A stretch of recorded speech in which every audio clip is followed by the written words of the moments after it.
Have you made any decision as to how you're going to handle George Santos in his time? No, but I'll tell you when we do. Have you considered maybe not seating him on any committees? Is that an option that's on the table right now? You know, you're a good reporter. You asked the question many times. What I'll do is I'll let you all know when the time is right. Have you talked to him at all? Have you had a conversation with him I'll about let you guys all know. Speaker Kevin McCarthy refusing to comment on New York Republican George Santos. Santos is, of course, facing multiple investigations related to lies he told on the campaign trail. He's apologized for misleading his voters, but many say it is not enough. And while Santos and his party have been dodging reporters' questions, Democrats have had plenty to say about this subject. Here's fellow New Yorker Dan Goldman just earlier today. We haven't seen a single movement on the part of Republican leadership. George Santos cast the deciding vote for Kevin McCarthy so that he could become Speaker of the House. So they have wrapped their arms around him. George Santos needs to be held accountable for his lies. Dan Goldman is one of 2 House Democrats who have filed an ethics complaint against Santos. So let's discuss this and more with Democratic strategist James Carville, who helped elect former President Bill Clinton in the early 90s, and he gets us smarter every time he's here. James, how do Republicans solve a problem called George Santos? What should they do, and what will they do? I'd like to see the guy's passport. How do we know that he's a citizen? I mean, maybe he is, and maybe he has a passport, but I haven't seen it. The second thing is, I think he's just a perfect instrument to expose the rot that is the modern Republican Party.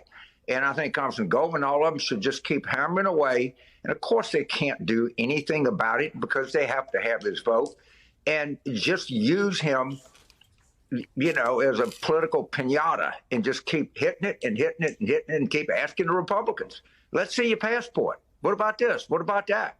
I think he's more valuable there than he is gone. I really do. That is truly sick. It may be true, but it's sick. Here's something else we keep hearing about from Republicans. Cuts to Social Security and other entitlement reform. They've been talking about this for a long, long time. But if they actually move forward, is it going to backfire? A whole lot of voters on every side of the aisle really want to keep their Social Security. So Stephanie, indulge me here a second, all right? I read this on the Fox News website. One of the secret deals that they made with Kevin McCarthy, and by the way, the 18 Republicans that are from districts Biden carried, they don't know what they voted on. They have no idea of what Kevin McCarthy and the Freedom Caucus deal they cut. Congressman Buddy Carter of Georgia is bringing to the floor a bill that would not abolish the IRS, abolish the income tax. Wait, not just abolish the income tax, would abolish the estate tax, would abolish the gift tax, all right? But more importantly, would abolish all payroll taxes, all right? That's how Social Security and Medicare fund. That is on Fox News' website. That is coming to the floor, all right? And they said that what they're going to replace it with is a tax on consumption. That's a fancy word for a tax on everything you buy.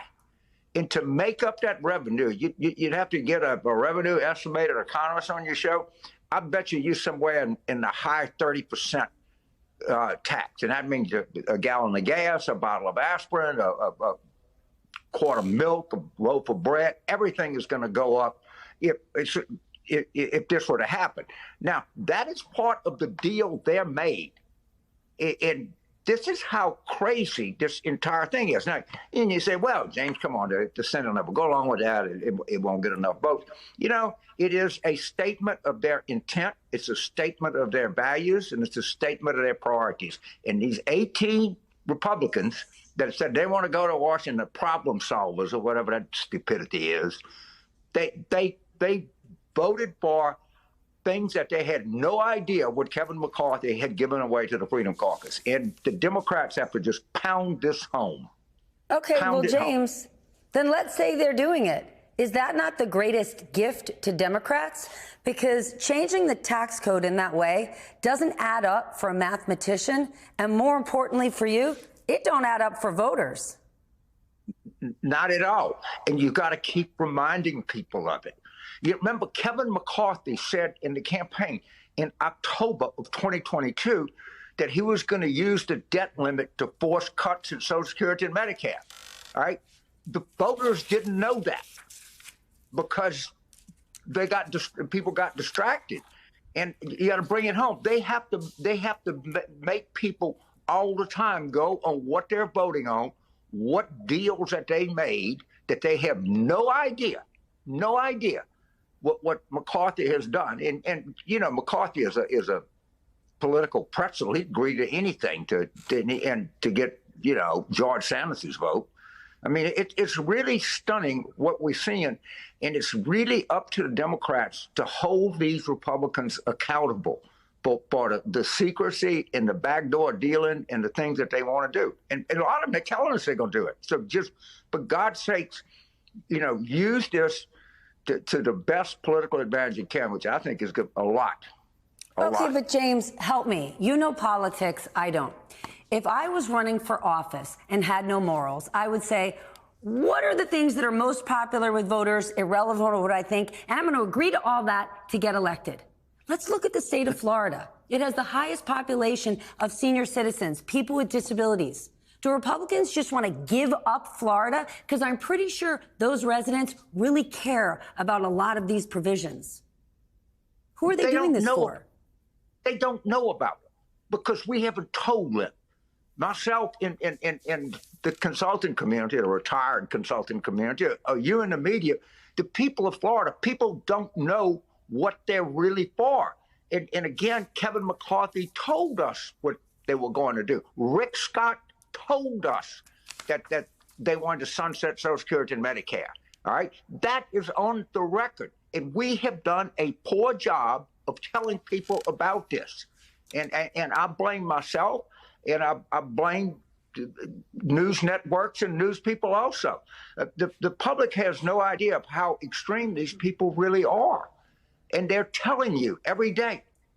Look again, the Fox News website. Congressman Buddy Carter of the 1st District of Georgia, a 40% consumption tax. That's what they're for. I mean, that's really not, that's not going to be popular. I can tell you right now, I don't have to poll that. That's not going to play in Peoria or Pittsburgh or Phoenix or anywhere else. I promise you. Which is why it baffles me that Buddy Carter would want to do that. I'm pretty sure he'd like to get reelected again. Somebody else wants to get elected for a different office than she's holding right now. California Congresswoman Katie Porter just got reelected into Congress, has announced she's going to run for Dianne Feinstein's Senate seat in 2024. Feinstein hasn't even said whether she'll run again yet. I'll be asking Katie Porter about this tomorrow, but what do you think of this? She just ran a really tough race. Might be the first to announce, but she's going to have a lot of company. I mean, California politics, that's they can play, don't kid yourself, they can be pretty brutal out there, but I mean, it's pretty evident that Senator Feinstein, you know, is not likely to run for re-election. You know, she's had a remarkable career. She was mayor of San Francisco. I mean, she's really had a remarkable political career. But there's going to be a lot of people running for that seat, I promise you. And of course, Congressman Porter is a very particular, smart person. And, you know, she's putting the cards on the table early. But there are going to be more people in this card game, I promise you.